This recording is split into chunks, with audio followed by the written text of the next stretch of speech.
দুনিয়াতে বান্দাকে যে কোনো নেকামলের একটা নগদ ফিডব্যাক দিয়ে থাকেন, আর আখিরাত অনন্ত অসীমকালে তার যে পুরস্কার, তার যে জাযা, তার যে বদলা, সেটা তো আল্লাহ তো দিয়েই থাকেন।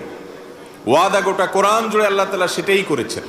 আর যদি কোনো পাপের কাজ, অপরাধের কাজ, হারাম কাজ কোনো মানুষ করে, তাহলে সে পাপের কাজের শাস্তিও আল্লাহ তাআলা আখিরাতে দেন।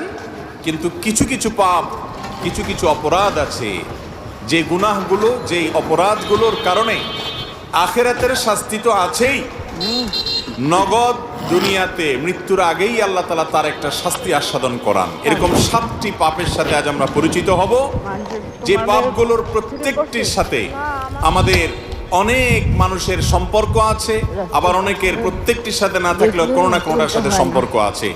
আমরা আজকের আলোচনা শুনবো এই উদ্দেশ্যে যে